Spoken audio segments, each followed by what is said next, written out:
श्री हरिवंश महाराज जी, गुरुदेव, इस शरीर में बहुत आलस है। मैं रात को सोच के सोती हूँ सुबह जल्दी उठूंगी, बट उठ नहीं पाती। सोने के बाद बुरे बुरे सपने आते हैं, नींद नहीं खुलती। फिर घर वाले कुंभकर्ण अधिक कहते हैं। सपने उसे आते हैं जो प्रमादी आलस से पड़ा रहता है। आलस के 5 घंटे सो, सपने आवे तो हमें बताना। 24 घंटे में 5 घंटे समय लो केवल सोने का। इसके बाद उठाओ माला और टहलते हुए नाम जप करो, अभी प्रमाद दूर हो जाएगा। अब ऐसे तो फिर बहुत लोग हैं ऐसे।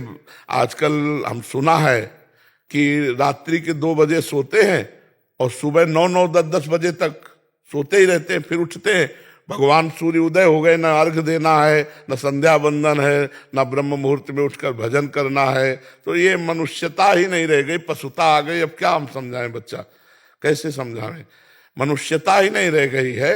हमें लगता है कि 100 आदमी में 2 ही आदमी ऐसे होंगे जो ब्रह्म मुहूर्त में जगते हों, नहीं तो प्रायः लोग अब 7 8 बजे तक, 10 बजे तक, 11 बजे तक ऐसे लोग सोते हैं। क्या वे अध्यात्म को समझेंगे, क्या धर्म को समझेंगे? तो हमें लगता है कि आप भाग्यशाली हो, सत्संग में आए हो, तो आप अपने जीवन को बदलो। आप समय से उठो, उठ करके टहलते हुए नाम जप करो। देखो महीना भर अभ्यास करो, आप में वो अभ्यास आने लगेगा, आप में सामर्थ्य आने लगेगी। भगवान के नाम जप में बहुत बड़ी सामर्थ्य है। जितने संत महात्मा हुए हैं ये सब भगवान के नाम जप। चरित्र पवित्र और भगवान का नाम, किसी भी डिपार्टमेंट में तुम्हारी उन्नति हो जाएगी। किसी भी चरित्र पवित्र हो और नाम जप हो, वो महान आदमी हो जाएगा। चरित्र भ्रष्ट और भगवान से विमुख तो कितनी भी उन्नति करो अंततोगत्वा शून्य है, कुछ नहीं है तुम्हारे जीवन में। जिनल शाह जी, गुजरात से। राधे राधे। राधे राधे महाराज जी।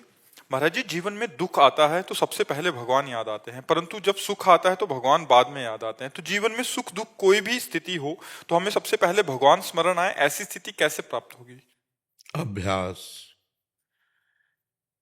ऐसा नहीं कि दुख है तो तुम सबसे पहले भगवान की ही याद करते हो, ऐसा हम नहीं मान सकते कि दुख आया और भगवान को। द्रौपदी जी इतनी महान भक्ता, दुख आया तो पहले पति याद आए, फिर भीष्म जी आदि धर्मात्मा पुरुष, फिर अपनी बाजुओं का बल, फिर दांतों का बल, फिर द्वारिकाधीश का बल, फिर प्रभु को पुकारा। तो अगर ऐसी स्थिति है कि दुख आते ही सीधे भगवान में मन गया तो फिर सुख का कोई महत्व ही नहीं है। वो एक क्षण भी विस्मरण नहीं कर सकता। ऐसी स्थिति का साधक एक क्षण भी भगवान का विस्मरण नहीं कर सकता। तद विस्मरणेन परम व्याकुलतेति, भगवान का विस्मरण होने पर उसे परम व्याकुलता का अनुभव होगा। तो बच्चा, अभी हमें प्रश्न सही जमा नहीं। दुख में सीधे भगवान का स्मरण जिसका होगा, ऐसे भक्त का निरंतर भगवत स्मरण होगा, और ऐसे भक्त का सांसारिक सुख का कोई मात्रा ही नहीं होगा। ब्रह्मादिक के भोग सब विषम लागत ताई, नारायण ब्रजचंद की लगन लगी है जाए। बच्चा अंदर से अभी प्रश्न कर तो दिया, लेकिन अंदर से स्थिति नहीं है अभी। किसका प्रश्न है? हाँ, अभी अंदर से स्थिति नहीं है। ये शब्द केवल प्रश्न के हैं, स्थिति नहीं है। क्योंकि स्थिति जो होती है वो उसका तारतम्य अलग होता है। समझ पाए बच्चा? अभ्यास करो, भगवान नाम जप का ऐसा अभ्यास करो। त्रिभुवन की राज्य लक्ष्मी देने पर भी जो आधे क्षण के लिए अपने प्रभु का विस्मरण नहीं करता, वो महाभागवत है। कौन सा सुख संसार का ऐसा है जो हमें भगवान का विस्मरण करा दे? इसका मतलब अभी हमारे अभ्यास की कमी है। दुख में सीधे भगवान की स्मृति किसी महान भागवत की होती है। 1 2 बार की बात नहीं, निरंतर की बात कह रहा हूं। दुख आया और सीधे भगवान का कृपा प्रसाद आया, वो भक्त ऐसे समझता है तेरा किया मीठा लगे। वो सीधे दुख आया और सीधे भगवान में, तो वो स्थिति होती है, वो अभी नहीं है आप में। महाराज जी, इसमें जैसे एक तो भक्त की स्थिति है कि तेरा किया मीठा लगे। संसारिक जीव जो संसार में है महाराज जी, वो उसके दुख जा ही नहीं सकती दुख में भगवान में वृत्ति। ऐसा हो दुख निवारण के लिए प्रथम सीधे चली गई तो वो महाभागवत कोई साधारण नहीं है। पूरा प्रयास कर लेगा, हाँ, तब वो भगवान में जाएगा। ऐसे इनकी क्या बात है? द्रौपदी जी यज्ञ कुंड से पैदा हुई है, और गजराज गजेंद्र जब स्वयं मेहनत कर चुका, उसके साथी हाथिनियां भाग गए। जब देखा कि अब मेरे में बल नहीं रहा, कोई बचाने वाला नहीं रहा, तब हरि को पुकारा। दुख में सीधे भगवान में स्थिति जाना, ये महाभागवत का लक्षण है। और जिसकी ऐसी स्थिति है उसकी निरंतर स्थिति रहती है, और जिसकी निरंतर स्थिति रहती है उसको त्रिभुवन का सुख जो है ना वो बिल्कुल आकर्षित नहीं कर सकता। ब्रह्मादिक के भोग शब्द विषम लागत ताहि, नारायण ब्रजचंद की लगन लगी ही जाए। बच्चा अभी अभ्यास करो, नाम जप का अभ्यास करो। प्रश्न बहुत उत्तम है लेकिन धरा आपकी वो है नहीं। क्यों बच्चा? निरंतरता में स्थिति नहीं है, तो इसलिए निरंतरता की स्थिति को लाइए जी। ज्योति पाठक जी भोपाल से। राधे राधे महाराज। राधे राधे महाराज जी। महाराज जी, व्यक्ति श्लोक में जिसके द्वारा कर्म करता है उस स्थूल शरीर को यहीं छोड़कर परलोक में कर्मों से ही बने हुए दूसरे देह को प्राप्त होता है, उनका फल भोगता है। किंतु ये बात कैसे हो सकती है, क्योंकि उन कर्मों का कर्ता स्थूल शरीर तो यही नहीं करता नहीं, स्थूल शरीर है। किसका प्रश्न है? स्थूल शरीर करता नहीं है, करता तो अंदर का अहंकार है। हम जैसे ये माइक है तो माइक बोल रहा है क्या? बोल तो हम रहे। तो ऐसे ये वाणी है, वाणी की सामर्थ्य नहीं बोल सके। अगर वाक इंद्रिय अंदर ना हो तो वाणी नहीं बोल सकती। नेत्र अलग है, नेत्रेंद्रिय अलग है। आपको ज्ञान है इस बात का? नहीं ज्ञान है, तभी आप ऐसा प्रश्न किए। नेत्र गोलक है लेकिन इनके अंदर नेत्रेंद्रिय है, तो वो नेत्रेंद्रिय जाएगी, नेत्र गोलक तो यहीं रह जाएंगे। वाक इंद्रिय जाएगी, वाणी यहीं रह जाएगी। हस्तेंद्रिय जाएगी, हाथ यहीं रह जाएंगे। और मन इनके साथ जाता है, फिर वो दूसरे शरीर में। दूसरा शरीर का मतलब जैसे जेल की वर्दी अलग, ऐसे यमदूत जो है उसको यातना देह में डालते हैं वहां। और जैसे भोग भोगने तो देव देह में डालते हैं, और यहां जब सुख दुख दोनों का भोग भोगना होता है तो मनुष्य देह प्राप्त होता है। तो आपको संशय नहीं होना चाहिए, ये केवल ऊपरी वर्दी है, ये ऊपरी वर्दी है। अंदर पूरी सामग्री सहित हो जाता है और वही सामग्री भोगता है। जैसे तत्कालिक उदाहरण, आप स्वप्न देखती है तो आपका स्थूल शरीर सैया पे पड़ा होता है, लेकिन स्वप्न में आज सुख जो होता है या दुख होता है ना, आपको होता है ना। ये स्थूल शरीर तो पड़ा रहता है ना। जब जगे आप तब वो झूठा नजर आता है और ये सही नजर आता है, लेकिन जब उसमें थे तो इसका ध्यान भी नहीं था और आप भोग रहे थे, चाहे पीड़ा हो या सुख, ऐसे ही नरक भोगा जाता है। समझ रहे आप? शैलेंद्र कुमार जी। राधे राधे महाराज जी राधे राधे। महाराज जी, समाज के माया एवं प्रपंच के कारण मन विचलित होता रहता है, भक्ति में नहीं लगता। कोई समाज का नहीं, ये सब अपने अंदर ही भरा है कूड़ा करकट, और कुछ नहीं है। हमें कोई परेशानी नहीं। मेरा मन ठीक तो पूरा संसार ठीक, मेरा मन खराब तो पूरा संसार खराब। मेरा मन पापी तो पूरा संसार पापी, मेरा मन राम में तो पूरा संसार राम में, मेरा मन कृष्ण में तो पूरा संसार कृष्ण में। अब बोलो क्या बदलना है? अपना मन बदलना है या संसार बदलना है? गोस्वामी जी की दृष्टि ठीक हुई तो बोले सिय राम मैं सब जग जानी, करूं प्रणाम जोरि जुग पान। पूरा संसार सिया राम में। कहां प्रपंच है? और हमारी दृष्टि में प्रपंच है तो प्रपंच है, हमारी दृष्टि में काम है तो काम है, हमारी दृष्टि में राम है तो राम है। हमारी बात है सुधरना अपने को है, दूसरे को नहीं। तेरे भावे जो करे भलो बुरो संसार, नारायण तू बैठ के अपनो भवन बुहार। क्यों प्रभु बताओ? हमको अपना सुधार करना है। हमें अपने पैरों में जूते पहन लेने, पूरे संसार में कारपेट नहीं बिछानी। समझ रहे हो? हमें अपना माइंड ठीक कर लेना, पूरा संसार ठीक हो जाएगा। हम ठीक तो संसार ठीक। लाल चश्मा तो पूरा संसार लाल, हरा चश्मा तो पूरा संसार हरा। जैसा हम दर्शन कर रहे हैं वो हमारे अंदर की सामग्री बाहर नहीं है। क्या परेशानी है?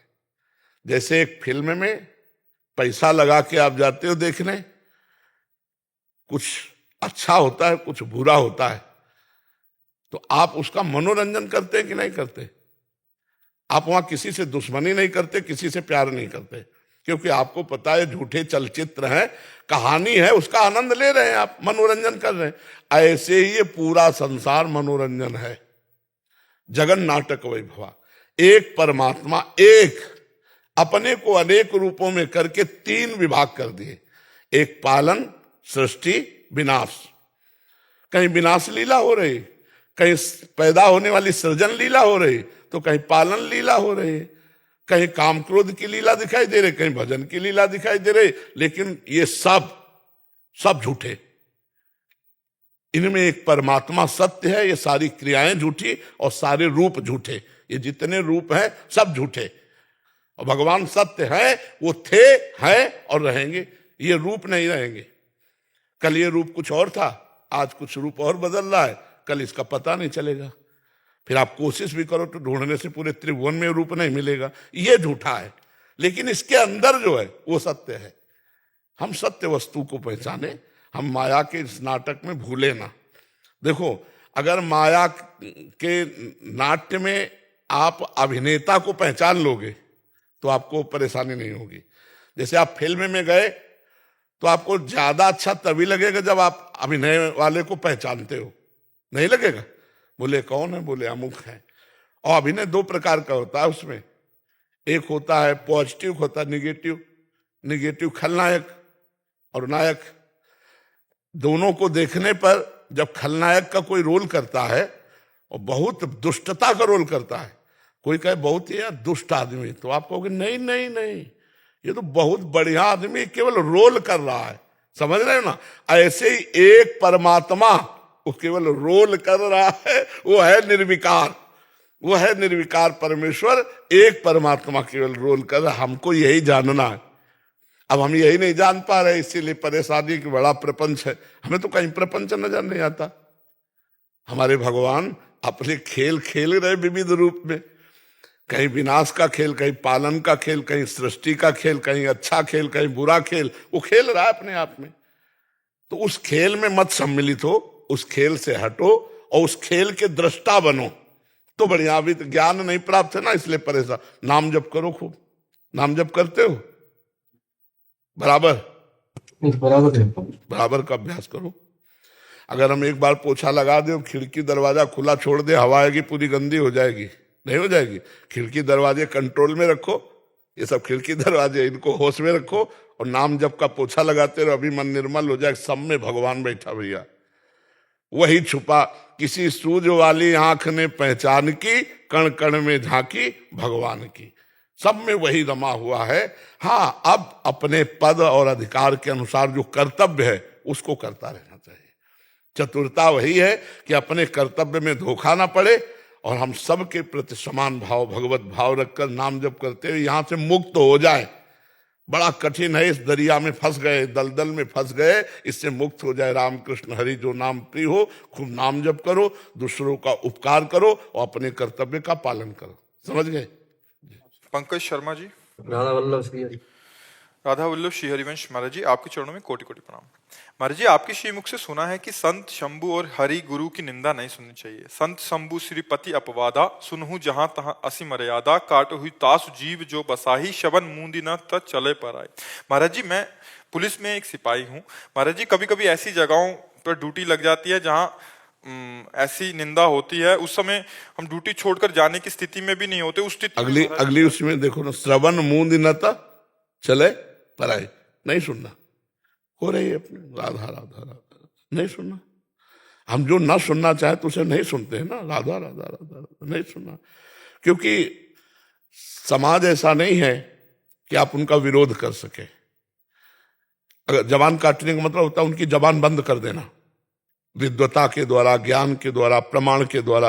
अब वो करने के लिए ना आपका वेश, पुलिस की वर्दी ना आपको सपोर्ट करेगी और ना कानून सपोर्ट करेगा कि आप कोई संत निंदा कर रहा है आप उसे भिड़ गए, ऐसा नहीं होगा। आपको चाहिए उस समय कान से सुनना ही नहीं है। दो सिद्धांत है, या तो जबान बंद करवा दे और या अपनी कान में उंगली डाल के चल दे, तो आपकी ड्यूटी वहीं चलना तो है, नहीं तो सुनना ही नहीं। राधा राधा राधा राधा, अंदर से शांत राधा राधा राधा राधा, जो करेगा वो भरेगा। अपने को बचना है, समझ पा रहे? क्योंकि ना लड़ना है और ना जवाब देना है, बस सुनना नहीं है। अपने को सुनना नहीं, उधर ध्यान नहीं देना है और नाम अंदर चलाते रहो, इसलिए आपको कोई अपराध नहीं लगेगा क्योंकि आप अपनी ड्यूटी में हैं। ठीक है? शिल्पी जी। राधे राधे श्री हरिवंश प्रभु। राधे राधे महाराज जी। महाराज जी कह रहे हैं कि इनके पति आपको सुनते हैं बट इनका अध्यात्म में थोड़ा कम झुकाव है और वो जबरदस्ती इनको लगाना चाहते हैं कि तुम भी भगवत मार्ग पे चलें, और इसमें कभी कभी वो क्रोध कर देते हैं और छोटी छोटी बातों पे लड़ने लग जाते हैं। महाराज जी, मुझे क्या करना चाहिए ऐसे में? देखो, पत्नी के प्रथम भगवान पति हैं। आज हमारे धर्म को नहीं समझा जाता, इसीलिए परेशानियां हो रही। और पति का प्राण पत्नी है। अर्धांग का मतलब होता है, वामांग होता ना, तो बाएं अंग में ही तो दिल है। पूरा प्राण माना जाता है पत्नी को, और पत्नी का भगवान पति, ये हमारे भारत देश की शैली है, ये हमारे धर्म की बात है। आज हमारे देखो इन बातों को न मानने का, कहा जाता पुरानी बातें, इन बातों को न मानने का क्या दुर्दशा है गृहस्थी की, क्या दुर्दशा। पति पत्नी में विश्वास नहीं, पति पत्नी में प्रेम नहीं, एक गृहस्थी 2 मिनट की बर्ताव में भंग हो जाती है। बोले डिवोर्स, वो लड़की लेकर लड़का लेके चली गई, वो पति अपने मकान में बैठे रो रहे हैं। क्या हो रहा है? ये जो girlfriend boyfriend live in relation चल रहा है ना, ये बहुत नाशकारी है गृहस्थी के लिए। हमारे देश की परिपाटी है एक दूसरे को प्राण समर्पित करते हुए आजीवन निर्वाह करना, आजीवन निर्वाह करना। तो आप भी अपने पति को भगवान मान करके उनकी आज्ञा का पालन करते हुए नाम जप करो, पति को समर्पित करो, पति प्रेम प्राप्त होगा। और सबसे बड़े परम पति भगवान है, और भगवान की प्राप्ति करनी है तो दोनों मिलकर के भजन करो, सदगृहस्थी में रहो। और कभी पति नाराज हो तो 4 बातें सुन लिया। देखो सुनने वाला बड़ा होता है, सुनाने वाला नहीं होता। सुनने वाला बड़ा होता है। जैसे कोई गाली दे रहा है तो आप सुन लिए तो आप क्षमावान है, आप बलवान है। वो बलवान नहीं, वो तो गाली दे रहा है। तो आप नाम जप करो, भगवान को अर्पित करो कि हमारे पति हम पर प्रसन्न हो। पति की प्रसन्नता, और पति को चाहिए कि जीवन में जो भी हम कर्तव्य कर्म करें सलाह लेके करें पत्नी से, और उसके मन की कामना को पूर्ण करें, क्योंकि उसका हाथ आपने लिया है, उसने आपका हाथ नहीं लिया। पाणी ग्रहण में ऐसे होता है कि आज से सारी जीवन की तेरी जिम्मेवारी मैं लेता हूं। कितना बढ़िया गृहस्थ धर्म यार। मेहनत करके गए, मुस्कुरा करके पत्नी ने स्वागत किया, दोनों प्रेम से खाए पिए, आनंद से बैठ। अब आज का समय क्या है, देखो क्या समय है। हम यही कहते हैं अपने बच्चों को सुधारो। ये बॉयफ्रेंड गर्लफ्रेंड वाला वायरस दिमाग में जो बढ़ रहा है सबके, ये बहुत हानिकारक है, बहुत हानिकारक है।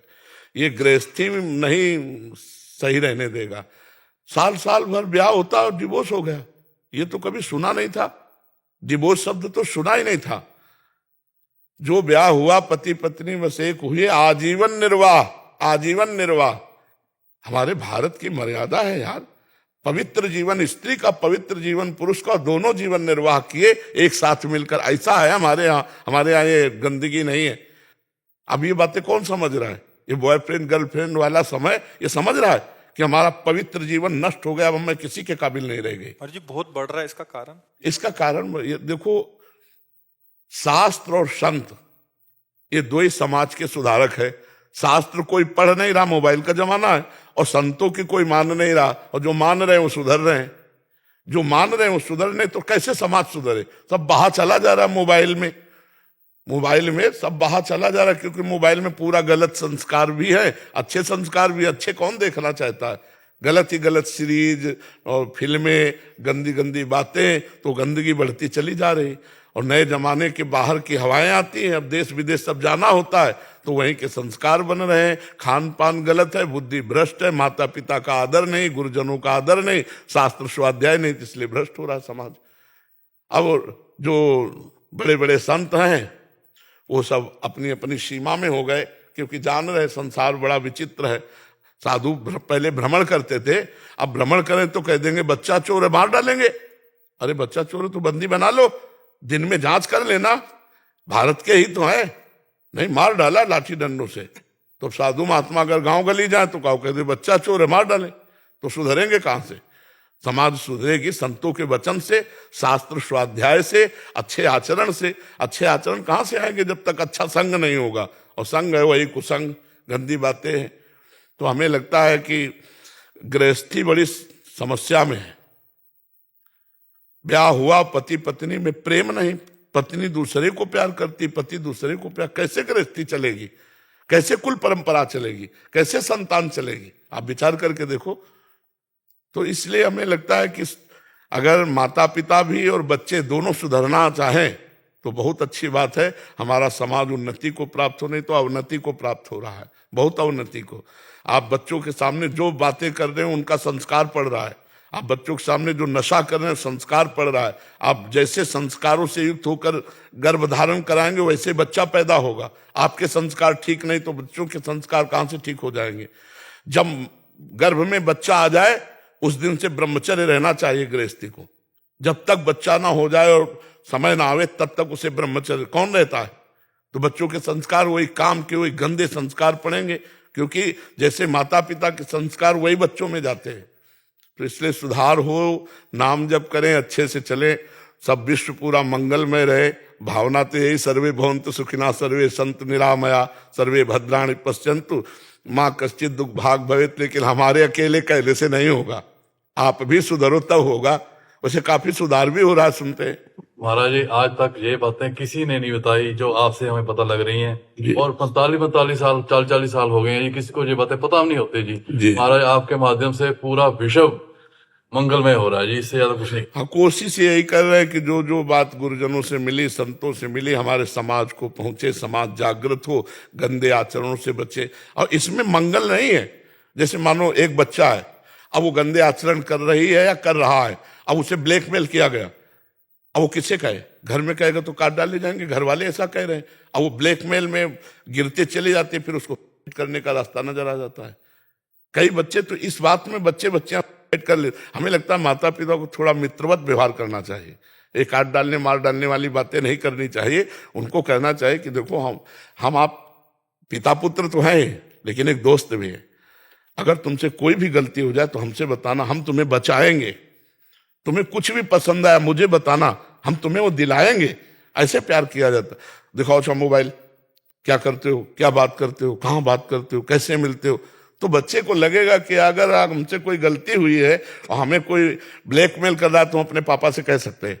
लेकिन पापा एक फुर्सत कहाँ है, पापा को इतनी फुर्सत कहाँ कि 5 मिनट बैठकर बच्चे को थोड़ी जीवनी को सुधारें। तो माता पिता ही प्रथम गुरु होते हैं। ये जो boyfriend girlfriend live in relation, ये जो गंदी बातें हस्त मैथुन आदि बच्चों में चला है, ये बहुत नाशकारक है, बच्चे नहीं समझ रहे हैं। और अगर इससे सुधार हो जाए तो स्मृति प्रवीण हो जाए, शरीर बलवान हो जाए, आगे चल करके परिपक्व हो जाएंगे। कई बार हम कहते हैं, आप किसानी को जानते हैं, खेती जब गेहूं गलेथ में होता है, गलेथ का मतलब बाली निकलने वाली होती है, अगर उस समय काट लिया जाए तो एक दाना नहीं मिलेगा। और वही बाली आ जाए और महीना भर और रुक जाओ तो 40 मन निकलेगा उसी में। तो 20 वर्ष तक बच्चा गलेथ में समझो, ब्रह्मचर्य वो। और जब 20 के बाद जहां ब्याह हुआ तो फिर वो अनाज वाला समझो। फिर वो लड़का बच्चा परिवार उसका कुछ बाल बाका नहीं होगा।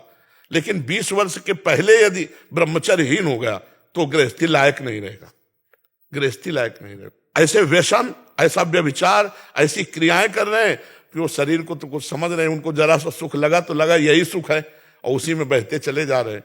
इसलिए ब्रह्मचर्य अत्यंत आवश्यक है, बच्चों की पवित्रता आवश्यक है। बच्चों की जीवन की उन्नति के लिए माता पिता का कर्तव्य है कि उनकी रक्षा करे, उनका जीवन पवित्र रखे, तभी बात बनेगी जी। कैलाश गुप्ता जी। राधे राधे। राधे राधे गुरुदेव, आपके चरणों में कोटि कोटि प्रणाम। महाराज जी, नौकरी करना, अपने परिवार का पोषण करना, माता पिता की सेवा करना, प्राणियों के प्रति दया भाव रखना, परमात्मा की पूजन करना, गुरुदेव मेरे जीवन का क्या केवल इतना ही उद्देश्य है या मेरे जीवन का कोई और उद्देश्य भी है, कभी जान पाऊंगा गुरुदेव? नाम जब साथ करते रहिए, भगवान का स्मरण इस जन्म मृत्यु के चक्र से छुड़ाता है। ये हुए कर्तव्य कर्म, ये सब धर्म कर्म के अंतर्गत आते हैं, लेकिन संसार चक्र से छुड़ाने की सामर्थ्य इनमें नहीं है। यस्य स्मरण मात्रेण जन्म संसार बंधनात् विमुच्यते नमस्तस्मै विष्णवे प्रभु विष्णवे।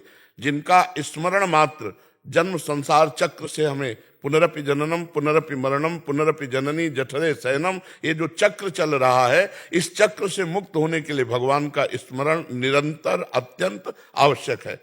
अपने कर्तव्य कर्म को करते, मामनिस्मर युद्ध च, मेरा स्मरण करते हुए युद्ध करो, भगवान ने अर्जुन को कहा। तो युद्ध का तात्पर्य है कर्तव्य कर्म। भगवान का नाम जप करो, भगवान का स्मरण करते हुए जो तुमने कहा ये कर्तव्य कर्म है, इनका पालन करो। यदि भगवान का स्मरण नहीं तो सो सब धर्म कर्म जरि जाऊ, जहाँ न राम पद पंकज भाऊ। जोग कुजोग ज्ञान अज्ञानु जा नहीं राम प्रेम परधानु। यदि भगवान से प्रेम नहीं तो ज्ञान किस काम का, वो योग किस काम का, वो धर्म किस काम का। समझ पा रहे हैं आप? नाम जप स्मरण करना अत्यंत आवश्यक, हमारे जीवन का लक्ष्य है भगवत स्मृति। अगर भगवत स्मृति विहीन जीवन है तो किसी काम का जीवन नहीं है, चाहे कोई भी हो। भगवत स्मृति ही खास बात है। भगवत स्मृति हरिशरणम हरिशरणम, राधा राधा, राम राम, कृष्ण कृष्ण, हरि हरि। जो नाम प्रिय हो वो नाम आप निरंतर जपते रहो। जपते हो नाम? हाँ, निरंतरता में लाओ। उठते बैठते चलते फिरते खाते पीते सोते जागते हर समय हम मधुर मधुर भगवान का स्मरण कर रहे हैं। ये जीवन का परम लक्ष्य है। मानो जीवन साधन धाम मोक्ष कर द्वारा, पाए न जे परलोक सम्हारा, सो परत्र दुख पावे, सिर धुनि धुनि पछताए, काल ही कर्म ईश्वर मिथ्या दोष लगाए। हम भगवत प्राप्ति के लिए मानव देह प्राप्ति किया है। ये सब कर्तव्य कर्म तो साइड के हैं, प्रधान कार्य है भगवत प्राप्ति, और वो होगा भगवत स्मरण से। आप समझ पा रहे हैं? आलोक सेठ जी भदोही से। राधा राधा श्री हरिवंश। जय श्री राधा वल्लभ श्री हरिवंश महाराज जी, आपके चरणों में कोटि कोटि प्रणाम। गुरुदेव, मैं सोने चांदी की दुकान में एक कारीगर के रूप में कार्यरत हूँ। पहले तो ऐसा नहीं होता था, लेकिन अब 1 साल से यूट्यूब के माध्यम से भजन का स्वाध्याय हुआ, तब पता चला कि ये कार्य गलत है। जब तक कोई किसी भगवान की मूर्ति को चाहे सोने या चांदी का हो, जब साफ कराने या बेचने लाता है, गलाने के लिए कहता है, तो मन बहुत दुखी एवं विचलित होने लगता है। क्या किया जाए महाराज जी ऐसे में? क्योंकि अभी घर की आर्थिक स्थिति को भी देखना है। पर हम तो ये नहीं कह पाएंगे कि आप भगवान के श्री विग्रह मूर्ति को गलाकर दूसरा रूप दीजिए, क्योंकि हम तो उनको साक्षात मानकर आराधना करते हैं। वो कैसे लोग हैं जो अपने भगवान को बेच देते हैं, अपने भगवान को गलाने के लिए ले जाते हैं, चाहे वो स्वर्ण के किसी भी धातु के। जब हमने एक बार भगवान का रूप दे दिया उनको, तो ऐसा हम नहीं कर सकते, और इसके लिए हम अनुमति भी नहीं दे सकते। अब जीवन उपार्जन के लिए आपके, तो आप वो देखो, लेकिन हम अनुमति नहीं दे सकते, ना आदेश कर सकते हैं, क्योंकि भगवान का विग्रह तो भगवान का ही है ना। मान लो इतना बड़ा है, लेकिन ऐसे के खड़े तो हम देख रहे हैं ना, श्री कृष्ण है। अब हम कैसे उनका अमंगल सोच सकते हैं कि हम आग में तपा के गला दे, या ऐसा हम नहीं कर सकते। हम एक उपासक हैं, हम अपने उपास्य देव की चाहे जितनी मूर्तियां हों, हम ऐसा करने का नहीं कह सकते, बिल्कुल नहीं कह सकते। और ऐसा नहीं होना चाहिए, ऐसा नहीं होना चाहिए। अब हम इसके विषय में क्या कह सकते हैं, लेकिन हम उस विषय को कह रहे हैं कि ऐसा नहीं होना चाहिए कि हमारे भगवान मूर्तियों को गलाया जाए, अष्टधातु की हो या सोने की केवल हो।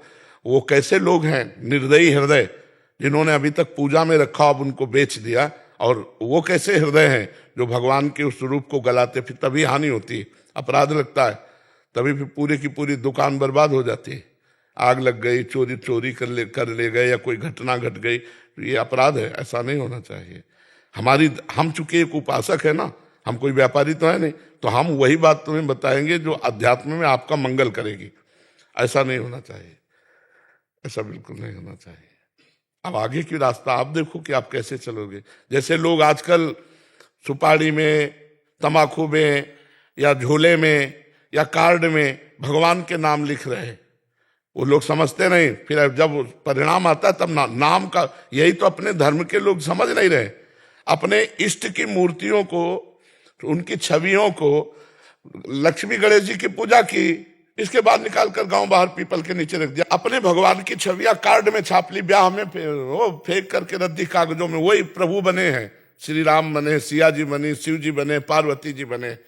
झोला में भगवान का नाम, भगवान के रूप छाप दिए बैग में, और झोले का काम झोले जैसा है, उसमें चाहे जूते रख लो, चाहे कपड़े रख लो, सब रख लो, और उसी में भगवान का नाम लिखा, उसी में जूते। हमारा कहा सनातन धर्म रह गया? अरे सामने लिख दिया जाए राम, और हमसे कहा जाए तलवार की नहीं तो पैर रखो, तो गर्दन उड़वाना पसंद करेंगे, पैर रखना पसंद नहीं करेंगे। और ईंट में लिख दिया, ईंट में नाम लिख दिए भगवान के, और वही लेटरिंग में लग रहे हैं, वही बाथरूम में लग रहे हैं। कहाँ? इसलिए बुद्धि भ्रष्ट होती चली जा रही। कहाँ लोग समझ पा रहे हैं कि अपराध बन रहे हैं? तभी तो लौकिक उन्नति कोई उन्नति है? ऐसे हाइलोजन की तरह प्रकाशित हुए, फ्यूज हो गए, आग लगी, सब नष्ट हो गया। एक्सीडेंट हुआ पूरा परिवार मर गया तो तुम्हारे सब रखे के रखे रहेंगे। अपराधों से बचना चाहिए। उनका उनका माइंड रहता है कि महाराज जी मंगल होगा, बट उसके पीछे के अपराध ये समझ। मंगल होगा, भगवान के नाम का अपमान करवा रहे हो, मंगल होगा। ऐसे कैसे मंगल हो जाएगा? तुम्हारे सोचने से मंगल हो जाएगा। हम जिस राधा नाम को सिंहासन में विराजमान करके आरती करते हैं, वही राधा नाम खैनी में तो भी लिखा हुआ है। तो ऐसे खाए और फेंक दिए और जूता में रौंद देते चले जा रहे हैं, तो ये सारा अपराध उस फैक्ट्री वाले को लगेगा। अब फैक्ट्री वाले की जब अपराध का घड़ा भरता है ना, जब तक घड़ा नहीं भरता ना तभी तक हो, जब घड़ा भरता है फिर पता चल जाता है। एक परचून की दुकान थी, तो बेचारा बड़े धर्म से चलता था, तो साइकिल से चलता, नमक रोटी खाता। और सामने हलवाई की दुकान थी, बहुत उसमें मिलावट, सब कार से चलता।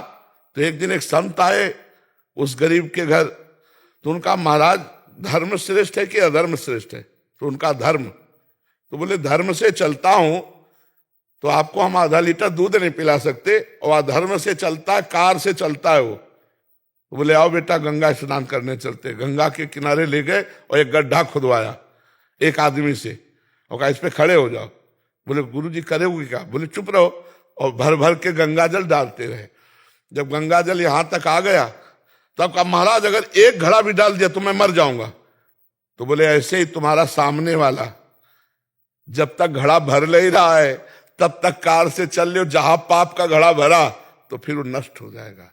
धर्म से चलने वाला दीपक की तरह जलेगा, लेकिन कुल परंपरागत चलेगा।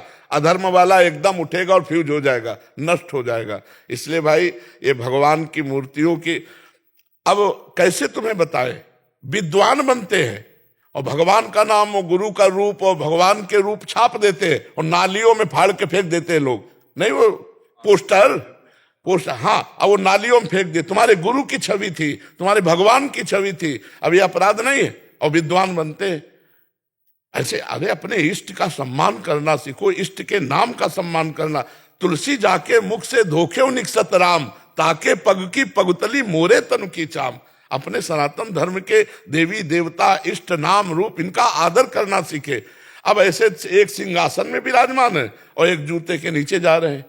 मतलब पोस्टर में वही बने हैं राधा कृष्ण, अब वही फाड़ के फेंक दिए। अब कौन संभाल के देखता है कि उनको यमुना जी पधराए, जाके उनको कहीं पवित्र जगह में समाधि दे दे? ऐसा तो नहीं हो रहा। तो ये अपराध है और ये समाज को कष्ट देंगे। सुधरना चाहिए। ऐसी सामान नहीं लेनी चाहिए जिसमें भगवान का नाम लिखा हो, और अगर ले तो उस नाम को उतना कैंची से काट करके पवित्र स्थान में समाधि देनी चाहिए। जैसे गंगा किनारे, यमुना किनारे, किसी सरोवर के किनारे गड्ढा खोद लिया और समाधि देकर ऊपर रच डाल ली, तब तो हमारी बात बनेगी। शादी के कार्डों को भी हाँ बिल्कुल, शादी के कार्डों में भगवान की छवि नहीं छापनी चाहिए, क्योंकि लोग अपमान करते हैं ना, केवल निमंत्रण कार्ड समझते हैं और इसके बाद तो रद्दी कागज की तरह हो जाता है, तो अपमान होता है हमारे भगवानों का। ऐसा नहीं करना चाहिए। महाराज जी हम गीता का पाठ करते हैं तो जो मरने वाला है उसको मैं देती हूँ, जो कोई भी मरे, चाहे पशु पक्षी मरे, चाहे कोई मेरे परिवार का मरे, जो जिस दिन पाठ करती हूँ मैं उसके निमित्त कर देती हूँ महाराज जी। तो कोई बोलता है 7वां अध्याय करो, कोई बोलता है 8वां अध्याय करो, तो कौन सा करना चाहिए? रोज एक अध्याय करो, क्रम बाय क्रम करो। भगवान की वाणी में कोई अच्छी बुरी या कम ज्यादा थोड़ी है। नहीं मरने वाली, हम क्या कह रहे हैं, पूरी गीता भगवान ने स्मृति प्रदान करने के लिए अर्जुन को सुनाई है, कोई मरे जीने वाली बात नहीं है। वहां की मोक्ष पदवी कैसे प्राप्त होती है? वो स्मृति से। पूरी गीता सुनने के बाद अर्जुन ने क्या कहा? नष्टो मोहा स्मृतिर्लब्ध्वा त्वत्प्रसादान्मयाच्युतः। हे अच्युत, आपकी कृपा से मोह नष्ट हो गया और स्मृति प्राप्त हो गई। पूरी गीता भगवत प्राप्ति कराने में समर्थ है। प्रथम अध्याय से लेकर 18वें अध्याय तक रोज क्रम से एक एक अध्याय पाठ करो, और चाहे जिसको दान कर दो, बहुत अच्छी बात है। इससे जीव का मंगल होगा। और नाम जप साथ में, नाम जप तो किसी भी जीव को तो बहुत अच्छा है। आपका बहुत सुंदर भाव है, किसी भी जीव को दोगे तो उसका उद्धार हो जाएगा, उसका मंगल हो जाएगा। जी श्लोक त्रिवेदी जी। राधा वल्लभ श्री हरिवंश। श्री हरिवंश महाराज जी। महाराज जी, मैं आपके बताए हुए मार्ग पर चलने का प्रयास कर रहा हूँ। श्री जी और आपकी कृपा से भागवतिक परिवार में जन्म हुआ इस शरीर का। महाराज जी, नाम जप करते समय मन में संशय बहुत आते हैं कि दूसरे देश के लोग जो हमारी संस्कृति से वंचित हैं, जिन्हें आप जैसे संत ना मिले, जो श्री जी के प्रभु से वंचित हैं उन्हें भगवत प्राप्ति कैसे होगी? नहीं होगी, नहीं होगी। इसलिए भारतवासियों को महान भाग्यशाली कहा गया। महाभारत में लिखा है, भारत में अजनाब खंड भारत में जन्म लेना ये बहुत बड़ी तपस्या का फल है। कोई साधारण देश में थोड़ी जन्मे हो, जहाँ गंगा यमुना रामकृष्ण हरि के अवतार हो रहे हैं, ये परम मंगल। और सब भोग देश है, स्वर्ग नरक से ऊपर कहीं कोई वार्ता नहीं है किसी भी ग्रंथ पंथ में। ये केवल भारतीय ऋषि मुनियों का है। जीवन मुक्त होना, भगवत प्रेम में डूबना या आवागमन से रहित हो जाना, ये केवल भारत की देन है, जो ऋषि मुनियों ने अनुभव किया वेदांत के द्वारा, शास्त्रीय पुराणों के द्वारा। तो ये हम बिल्कुल कहते हैं कि भारतवासी गर्व से कह सकते हैं कि हम विश्व में सबसे श्रेष्ठ हैं। पर कब? जो अपने धर्म का पालन करें तब। विदेशी ये जो आचरण उतार रहे हैं, इससे श्रेष्ठ नहीं होंगे। ये जो गर्लफ्रेंड बॉयफ्रेंड ये जो गंदी बातें चल रही हैं, इससे श्रेष्ठ नहीं होंगे। ब्रह्मचर्य से रहो, संयम से रहो, जो हमारे देश की परिपाटी है उसके अनुसार चलो, तो आप हमारे देश के महान कहलाओगे नागरिक। नहीं तो फिर क्या, आज हमारे देशवासी विदेशियों का अनुकरण करते हैं और विदेशी हमारा अनुकरण करते हैं। अंग्रेज आते हैं चोटी रखा के, जनेऊ पहन के, धोती कुर्ता पहन के, और यहाँ पैंट भी कई जगह से फटा। तो हमने कहा भैया ये बहुत गरीब आदमी फटा है। बोले गरीब नहीं, रिच आदमी है। हम कहा क्यों? बोले ये एक पद्धति है, मतलब उसको क्या कहते हैं, फैशन फैशन। और वो और महंगा आता है वो। अच्छा, इतने महंगा हुआ था, जितना फटा रहेगा उतना महंगा। आगे से पीछे कई जगह से फटा है, उसे महंगा कह रहे हैं। महंगा है सीरियसली, वो मतलब सबसे महंगा वो। ये बुद्धि भ्रष्ट है, बुद्धि भ्रष्ट है। गांव में अगर कुछ फट जाता था तो उसे सिला जाता था। आज फाड़ करके बच्चा बच्ची कपड़े पहन रहे और कह रहे रिच है, मतलब फैशन है। ये फैशन भाई नहीं, ये हमारी फैशन नहीं। हमारी भारतीय फैशन तो देखो धोती कुर्ता पैजामा, ऐसे मतलब सात्विक वेशभूषा और पवित्र आचरण। अब देखो कैसे आचरण होते जा रहे हैं, बड़ा दुखद है। आगे जो समय आने वाला है, बड़ा दुखद समय आने वाला है।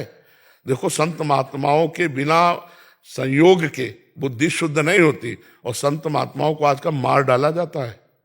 अगर गांव गली में पा गए तो कहते हैं बच्चा चोर, मार डालते। अच्छा, संत प्रवचन नहीं करेंगे, संत तुम्हारे घर नहीं जाएंगे तो तुम्हारी बुद्धि कहां से शुद्ध होगी? सभी पाखंडी थोड़ी होती है। अगर नकली नोट है तो असली नोट भी उसका होता है, नहीं होता है? तो ऐसे संत महात्मा है, तो हमें लगता है अगर संतों का समागम ना किया जाए तो बुद्धि मत की रति गति भूति भलाई, जब जे जतन जहां जे पाई, सो जानो सत्संग प्रभाव, लोकों वेद न आनु पाओ। इसलिए सत्संग सुनो और अपने आचरणों को सुधारो, जीवन परम मंगलमय बनाओ। ये शराब पीना, मांस खाना, व्यभिचार करना है तुम्हारी दुर्गति कर देगा। चाहे जितने करोड़पति हो, यही करोड़ रह जाएंगे और नरक में इतने डंडे बजेंगे कि वो 1 करोड़ रुपया काम नहीं आएंगे। इसलिए नाम जप करो, भगवान से प्रार्थना करो कि आपकी बुद्धि शुद्ध रहे। और बच्चों में ये जो गंदे आचरण फैल रहे हैं, अपने माता पिता को चाहिए कि बच्चों को संभाले, दोस्तवत शिक्षा दें, उनको इस मार्ग से अलग करें। ये जो बॉयफ्रेंड गर्लफ्रेंड आदि ये सब चला है ना, ये सब विष है। इससे बहुत पूरा जीवन बर्बाद हो जाएगा बच्चों का। इनको बच्चों को बचाओ, नहीं बहुत से बच्चे इन्हीं में ब्लैकमेल किए जाते हैं, फिर करते हैं। बहुत इनको बच्चों को गंदी आदतों से बचाया जाए, क्योंकि शास्त्र और संत ये 2 ही हैं जो समाज को सुधार सकते हैं। तो शास्त्र तक पहुंच नहीं और संतों की बात सुनना नहीं, तो फिर कैसे मंगल होगा? और संत पहले गांव-गांव जाते थे, भिक्षा पाते थे और शिक्षा देते थे। अब समय नहीं रह गया।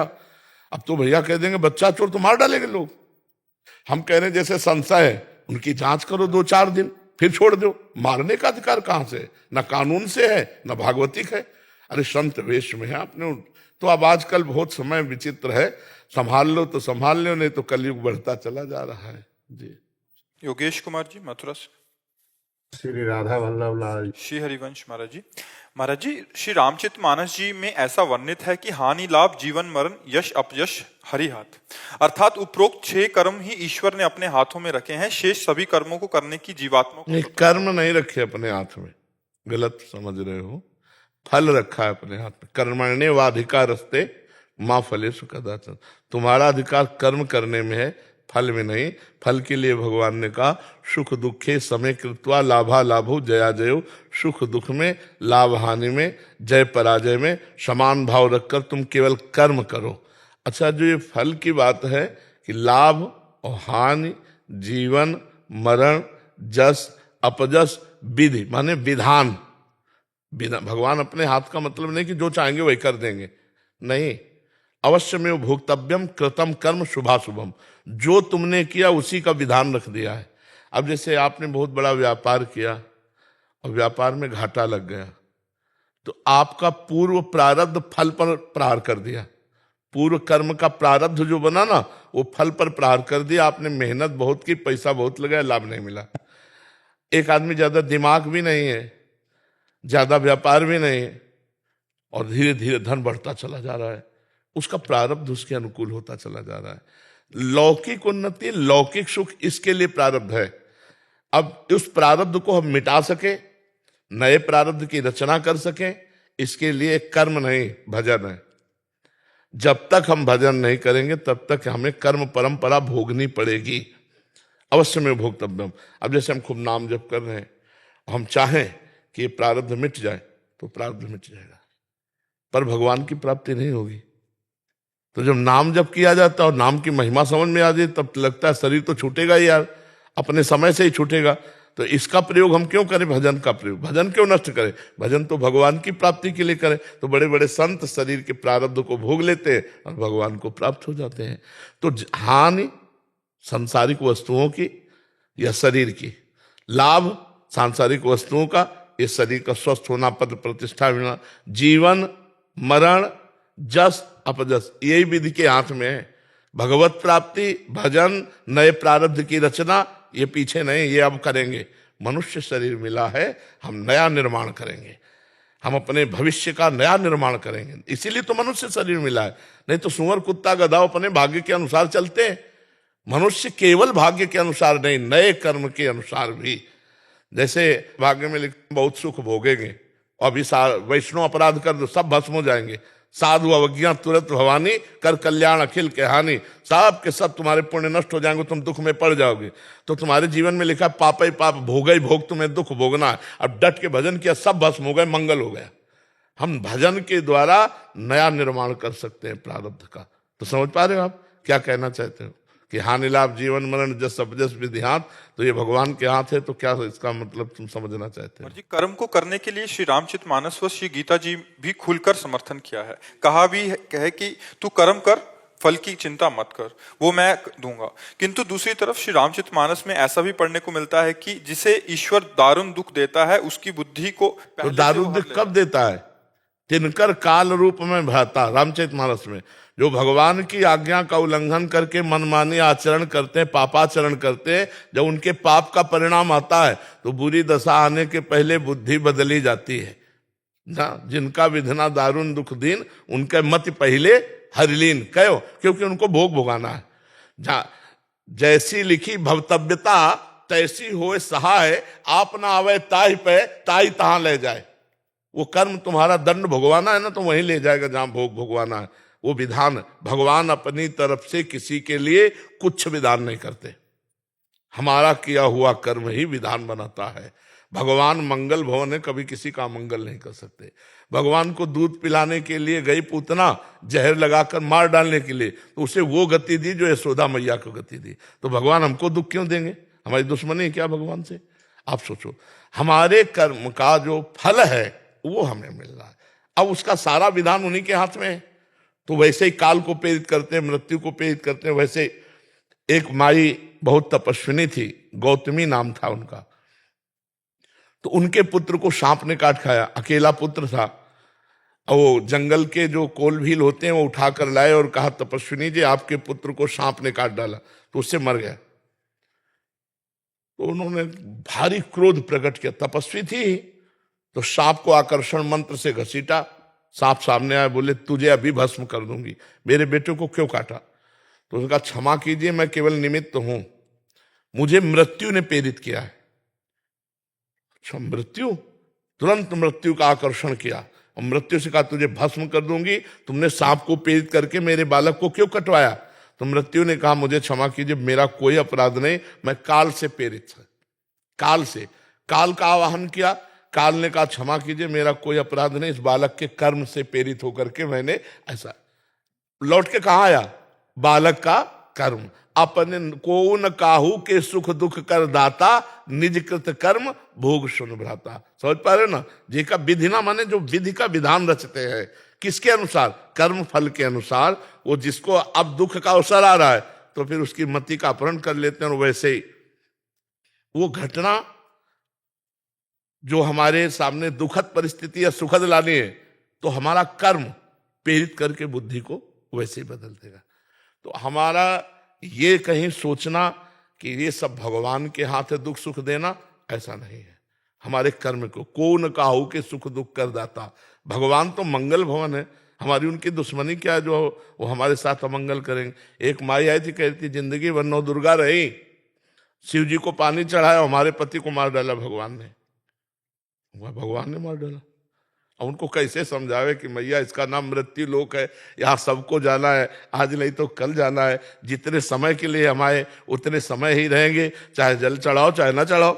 जल चढ़ाओगी तो तुम्हारा पुण्य बनेगा, नहीं चढ़ाओगी तो तुम्हारा समय व्यर्थ जा रहा है संसार के भोगों में। तो समझ पा रहे हैं आप? प्रिंस शर्मा जी रुड़की से। राधे राधे। राधे राधे महाराज जी। महाराज जी, 1 साल से YouTube के माध्यम से आपसे जुड़ा हूं और आपके बताए नाम जप का अभ्यास कर रहा हूं। गुरुजी, मेरा प्रश्न है, जैसे हम लोग पढ़ाई करते हैं या कोई दूसरा काम करते हैं तो उसमें सफलता मिलने पर, उसके पूर्ण होने पर धन के साथ साथ समाज का प्रोत्साहन आदि मिलता है, जो आगे बढ़ने के लिए एक प्रेरणादायक रहता है। लेकिन अध्यात्म में सामान्यता नहीं दिखता, जिसकी वजह से नाम जप में आध्यात्मिक जीवन जीने में उत्साह समय समय पर कमी सी। इसमें प्रारंभ में यग्रे विष्णु परिणामे अमृतोपमम। प्रारंभ थोड़ा इसका विषवत है, लेकिन प्रोत्साहन, कितने आदमी प्रोत्साहन देते हैं संसारिक आदमी को? रोज लोग खड़े होते हैं, रात्रि के सर्दी का समय है, अंधेरा है, चाहे वर्षा हो रही हो, बच्चा बच्ची बूढ़ा सब खड़े होते हैं, नहीं सब। ये प्रोत्साहन नहीं मिल रहा, पूरा विश्व प्रोत्साहन नहीं दे रहा, पूरा भारत प्रोत्साहन नहीं दे रहा। ये नाम जप का ही तो प्रोत्साहन दे रहा है, ये हमारे भगवान के आश्रय का ही तो प्रोत्साहन दे रहा है। आप विचार करके देखिए, प्रारंभ में जब समुद्र मंथन हुआ तो सबसे पहले विष निकला, आखिरी में अमृत निकला ना। ये वो मार्ग है, प्रारंभ में थोड़ा विषवत लगता है, आखिरी में जीवन भर गाथाएं उसकी गाई जाती हैं जो भगवान के नाम जप को करके और भगवान को प्राप्त हुआ है, चाहे कोई भी महापुरुष हो। है आप देखो, अपने देखो कितने संत हुए हैं जिनकी हम छवि पूजते हैं, जिनकी मूर्ति पूजते हैं, जिनकी याद करते हैं, जिनकी वाणी पूजते हैं, हम जिनके चरण पादुका पूजते हैं, चरण चिन्ह पूजते हैं। ये प्रोत्साहन नहीं, आज विश्व उनको नमन कर रहा है। तो बच्चा, प्रारंभ में थोड़ा ऐसा है कि चूंकि बहुत कीमती चीज देनी होती है, नाम जप करके परम पद प्राप्त करना, परमात्मा को प्राप्त करना, इसलिए उसको झकझोरा जाता है कि उसको ये लगे कि यार ये मार्ग बड़ा कठिन है, हम नहीं चल पाएंगे। और अगर संत संग मिला रहा तो उत्साह बढ़ता रहा, और अगर नाम जप चलता रहा तो फिर मंजिल हासिल कर लोगे। मैं तुम्हारा हूं, तुम्हारा ही रहूंगा, कभी उफ नहीं करूंगा। करो, आप कर लो, रौंद लो जितना रौंदना चाहो प्यारे, हम आपसे प्यार करते हैं, कभी ना आपसे सिकवा करेंगे ना किसी से सिकवा करेंगे, मैं आपका हूं। तो आज जाके देखो प्रोत्साहन, माता बहने बूढ़े बच्चे, रात्रि के समय हम देखते हैं ना, जिस समय नींद खोल करके रजाई हटाना मुश्किल होता है, उस समय नाचते हैं, ऐसे ऐसे बच्चे नाचते हैं, माताएं बहने बूढ़े सब। ये प्रोत्साहन नहीं है, ये हमारे हृदय को उत्साह होता है कि मेरे भगवान इतने रूपों में मुझे प्यार कर रहे हैं। तो हमें पहले शुरुआत में देखना है कि किसी का सपोर्ट हमें जरूरत नहीं है, हम कदम बढ़ाते चले जाएंगे, आगे सपोर्ट ही सपोर्ट है। आप ये समझ लो, आगे प्रारंभ में परमार्थ के पथिक के मार्ग में सूल फेंके जाते हैं, वो सूल दिखाई देते हैं लेकिन होते हैं फूल। और जब कदम बढ़ा के आगे चला जाता है तो पराग ही पराग पे चलना है, फूलों के पराग पे आनंद ही आनंद है। पर थोड़ी मंजिल कठिन है जिसमें दिखाई देता बड़ा। सही चलोगे ना, तुम्हारे मित्र तुम्हारा उपहास करेंगे, महाराज होता है। हाँ, और तुम्हारा मन ही तुमको बताएगा कि यार क्या मिल रहा है मतलब में। देखो, अशांति और भय का एकदम वो रहता है। हाँ, क्योंकि अशांति वो मन की है, मन भोगों में शांति चाहता है, अब उसको मनमानी करने को नहीं मिलता तो अशांत हो जाता है, और मन को मरना पड़ेगा, निर्विषय होना पड़ेगा, इसलिए भयभीत हो रहा। तुम भयभीत मत होना, एक दिन मन यही भगवान का अनुभव करा देगा। चुपचाप चलते रहो, इसीलिए कहा भजन न होई संग बिनु, और भजन बिना नहीं प्रेम, बिना संग के भजन नहीं होता और बिना भजन के प्रेम नहीं होता। अगर आप रोज सत्संग सुनोगे तो आपको नया बल मिलेगा और आप आगे बढ़ोगे। देखो, एक क्षण में अंधेरा, एक क्षण में प्रकाश। हमको हर स्थिति में एक रस रहना, आनंद हर समय आनंद। नाम जप का यही प्रभाव है, हर समय आनंद रहना, प्रफुल्लित रहना। मृत्यु भी फूल नजर आती है। महाराज जी, बाबा का भी यही प्रश्न था कि इनके शरीर में बहुत व्याधियां सी आ रही हैं जो भजन में विघ्न बन रही हैं, भजन सही ढंग से नहीं हो। अरे कोई भजन नहीं। देखो, हमारी बात समझो, हम वाहेगुरु को समर्पित है। आपके लिए उत्तर है, हम वाहेगुरु को समर्पित है, और वाहेगुरु का हर विधान मीठा लग रहा है, तो हम ये देख रहे हैं कि वाहेगुरु का विधान यही भजन है, और उसी को हम आनंद पूर्वक सह रहे हैं, यही भजन है। हम बिके हुए उनको हैं, यही भजन है। हम गुरुवाणी को बिक चुके हैं, यही भजन है। अब हमारा अंदर भजन ना हो तो हम ठसक से बैठे। जैसे राजकुमार को बिना किसी प्रयास के राजा पद निश्चित मिल जाता है, ऐसे ही वाहेगुरु को जो समर्पित है वो वाहेगुरु को ही प्राप्त होता है। भजन ना होने पर भी एक ठसक हो कि मैं वाहेगुरु का हूं, बस वाहेगुरु को प्राप्त हो जाए। अब शरीर की स्थितियां हो सकता है कि इतनी पीड़ा हो कि हम न याद कर पाए, लेकिन हम हैं किनके ये तो हमें पता है ना कि हम वाहेगुरु का हैं। तो बस जब याद आवे तो वाहेगुरु वाहेगुरु वाहेगुरु, और नहीं तो वाहेगुरु के तो है ही। अब वाहेगुरु अपने पास बुला ही लेंगे, वो करुणामय है, हमारे साधन भजन को नहीं देखते, वो अपनी कृपा से हमको खींच लेंगे। समझ पा रहे हो जी? जी विजय जी जबलपुर से। जी राधे श्री राधे महाराज जी, आपके चरणों में कोटि कोटि प्रणाम। महाराज जी, जब हमें मालूम है कि संसारिक जीवन सिर्फ मुक्ति के लिए मिला है, तो हम क्यों अपने बच्चों को पढ़ाई नौकरी संसारिक जीवन में डालते हैं, उनकी मुक्ति के मार्ग पे क्यों नहीं डालते? नहीं, कर्तव्य पालन अत्यंत आवश्यक है। मुक्ति का एक क्षेत्र कर्तव्य पालन भी है। यदि अपने कर्तव्य का पालन ना किया जाए तो मुक्ति नहीं प्राप्त होगी। अर्जुन जी कह रहे मैं संन्यास ले लूं और भजन करूं, भगवान कह रहे नहीं, युद्ध कर और भजन कर, मामुनिस्मर युद्ध च। तो बच्चों को पढ़ाइए लिखाइए, वो हमारे देश के भविष्य हैं, और अध्यात्म से युक्त होकर के जब हमारे देश का सेवा भाव स्वीकार करेंगे, चाहे मास्टर हो, चाहे डॉक्टर हो, चाहे एमएलए हो, चाहे सांसद हो, तो अच्छी तरह वो कर पाएंगे। अगर अध्यात्म नहीं है तो भ्रष्ट हो जाएंगे, और भ्रष्ट आचरण करके हमारे समाज का शोषण करेंगे, चाहे कोई हो। अगर वो अध्यात्म से युक्त नहीं है तो शोषण करेगा, पोषण नहीं करेगा। तो आधुनिकता पढ़ाई के साथ अध्यात्म की अगर पढ़ाई हो तो बहुत आवश्यक है। अगर आधुनिकता का काखा गागाम ना पढ़े होते तो शास्त्र की भाषा कहाँ से हमको याद आती? तो आधुनिक पढ़ाई भी आवश्यक है, और शास्त्रीय भाषा भी हमें पता होना चाहिए। हमारा धर्म क्या है, हमारा कर्तव्य क्या है। आज जो है बहुत गिरता स्तर चला जा रहा है हमारे समाज का। कैसा गिरता स्तर है वो देखने से पता चलता है। 4 लड़के एक लड़की को छेड़ रहे हैं, और 4 आदमी आराम से चले जा रहे हैं और वीडियो बनाते हुए चले जा रहे हैं। तुम्हें मनुष्यत्व है कि नहीं? एक चैन खींच करके महिला को गिरा देता है, और आदमी कार से और मोटरसाइकिल से चल रहे हैं, वो आराम से निकल जाता है। मतलब तनिक भी मनुष्यत्व नहीं रह गया कि हम 4 किसी की रक्षा कर सके। हमको भगवान ने अगर प्राण दिए ना तो परहित लाग तजय जो देही संतत संत प्रशंसते। अगर हम अपने प्राण भी उसकी रक्षा के लिए दे देते तो हमें भगवत प्राप्ति होगी। तो अध्यात्म का थोड़ा भी ज्ञान नहीं रह गया। ये तो मान लो मनुष्य शरीर की बात हम कह रहे।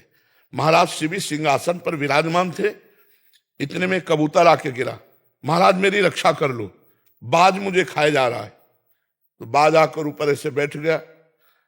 बाज ने कहा कि महाराज शिवी इस कबूतर को छोड़ दो, क्योंकि धर्म में शास्त्र में बाज का आहार कबूतर निश्चित किया गया है, और मैं भूखा हूं, अगर मैं नहीं खाऊंगा तो मेरे प्राण नष्ट हो जाएंगे, तो आपको मेरी हत्या का अपराध लगेगा।